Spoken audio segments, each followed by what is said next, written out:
You're listening to the Gilbert King and Lisa Show. Okay, on the slideshow below, you'll notice there's some pictures of beds, and those beds were occupied by girls in Pakistan who were raped. Yes, they were raped. It started when initially one victim was raped, and she went and told her mother, and her mother went to the police, and the village elders found out about it, and the village elders took it to trial, and their verdict after hearing the information was to go on and have the guy who raped have his sister raped. He had more than one sister, and they managed to choose one that was 17 years old. And their decision, these 30 or so guys, village elders, decided that the best possible solution for the initial rape of the 12-year-old girl was for the man who raped, for his sister to be raped. Now, this happened in the country of Pakistan that has many human rights violations when it comes to its citizens, and also to the opposite sex. Pakistan is ranked as the third most dangerous place for women in the world. The first one being Afghanistan, the second one being the Democratic Republic of the Congo. Also on that list are India, Somalia, Colombia, Egypt, Kenya, Mexico, and Brazil. Now, the brother was the one, the brother of the girl that was raped was selected by the tribal elders to execute the rape. And before you know it, he went about this public raping that was sanctioned by the tribal elders.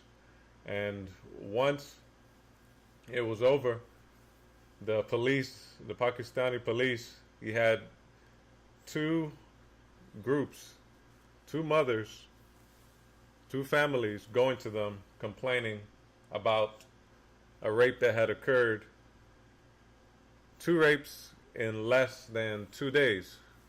First one was the 12-year-old girl, her family complaining that she was raped while she was out cutting the grass, and the second one was after the village elders had decided that the punishment would be for the boy who did the raping, for his sister to be raped.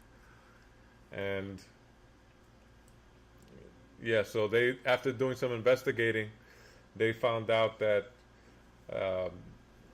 of about 30 men that had in some way participated, so they were all brought in, and only 25 were remained in custody after the police investigation. Now, the twist to this case is that everyone seems to be related in some way in this case, through distant connections. And again, this is one of those cases that falls under the heading of honor, which there's no onerous behavior being done or subjected in any of these cases. But again, it still has this name of honor. But when it comes to human rights violation, this just is at the top, because all around there seem to be people who were not involved, whether it was the elders, whether it was the people getting raped, the parents, but everyone now had to feel the punishment and the harshness of whatever act was committed. Moreover, some human rights organizations go on to say that this is many of these crimes go on unreported, and they relate back to a case in 2002 where gang rape was actually the recommendation of the tribal elders on a woman who they deemed that was the proper punishment for. And the question that arises to me is, is this really about honor, or is this just about uh, being publicly shamed? Is it about just these guys feeling like now is their opportunity to have sex with someone and feel justified by it? Or, and why is it being hidden? Yeah, if it's something that is so, it was about honor, more people found out about the rape and the gang rape than the actual crime that was being committed against uh, this woman. So it doesn't seem to be a lot about honor. It seems to be more about these guys feeling that they need to be justified, and the best way to feel justified is to have intercourse and sexually assault someone, and this way it'll, um, this initial act of dishonorment will be vindicated, which doesn't make a lot of sense when you think about it. But then again, most crimes don't.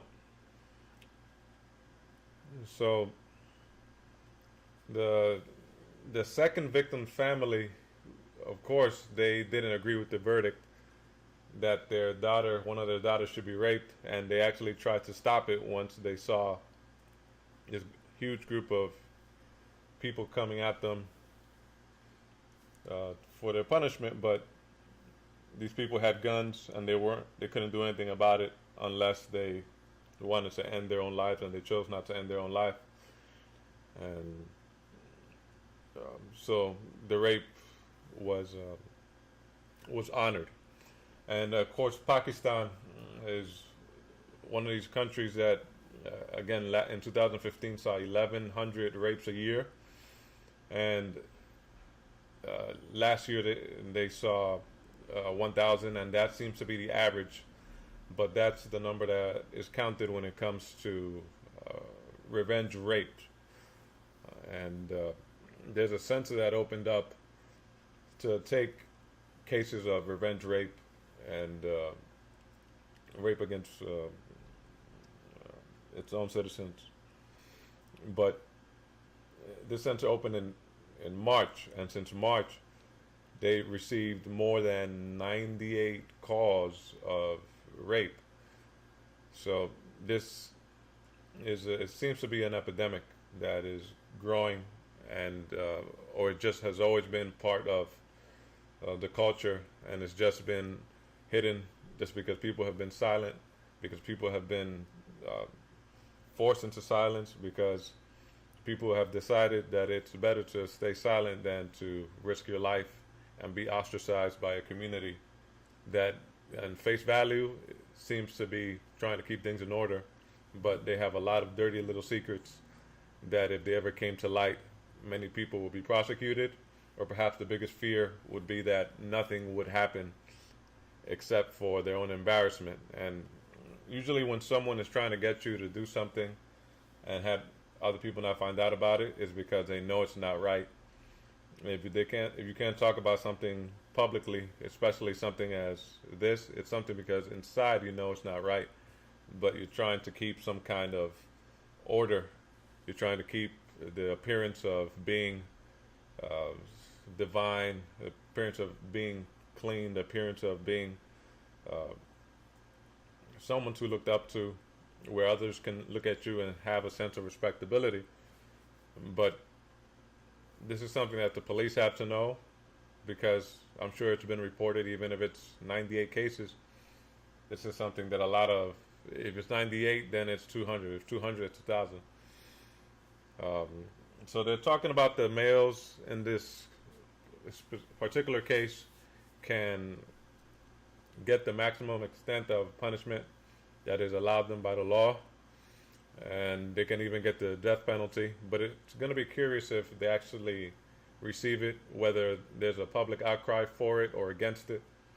It's going to be interesting because people are looking, people are becoming aware of these things happening. Not so much in the West, because they usually don't report these types of incidents. Maybe they'll do one time in the newspaper or the Sunday edition of a certain newspaper. I know the New York Times covered this, but two two rapes in a matter of days, and it's something that uh, was, again, it was allowed by a group of tribal elders, and a lot of these groups in certain communities in places like Pakistan or India, they'll have, uh, they have tribal groups with their own courts and their own elders that come up with decisions as to how to better maintain the order of whatever group or community, but they're still required to not act outside the law because they can still be persecuted under the law. So it'll be interesting to see what the courts will come up with. And another country that's also in one of the most dangerous places to go has been Russia, and it's also lingers at one of the top two countries, and it's usually because human trafficking is still very big in Russia, and their dealings with their women there. So again, this is a big problem that the world has. It's not only in Pakistan, but if you're of a certain age, there seems to be a certain right that many family members feel that they have a right to you. They have access to your body. They have access to your reproductive organs. They have, since they're the breadwinner in most cases, they feel that your livelihood depends on them, so you're indebted to them, and many times their own family members feel victim or prey to this. But in this case particularly, it looks like the boy, who was also a family member, which is more, yeah, it's crazy. It happens. I've heard other cases where this happens. He perhaps has been doing something that he's seen before from other people in his family. Usually people repeat behavior that they've seen, or behavior that is normal within their community. So we're shocked because we find out about it, but for them, it might be something that is normal within that small community. And just seeing how easily it was to suggest revenge rape, and everyone went along with it, because sometimes you'll find one or two people that go along with it, but to have 20, 30 people go along with it, that means this is a symptom of a bigger problem. And this wasn't something that was new to this community. So again, it's going to be interesting what it'll come up with. I'll be back with another story shortly. It's unfortunate that I have to do so many of these stories, but I think people, many times they don't know how to report these stories because they hit home for a lot of people. A lot of times they don't want to deal with something that's very stressful in their own lives, but there are a lot of people that are going through these things right now as we speak. And they said that I forgot how many hours, I think it was 36 hours, that there are 2 revenge rapes, and I forgot how many murders in Pakistan. So, yeah, let me know what you think. Feel free to subscribe, feel free to like, feel free to dislike, and feel free to tell someone else about what you've heard here today. Thank you. This has been a Gilbert King Elisa production.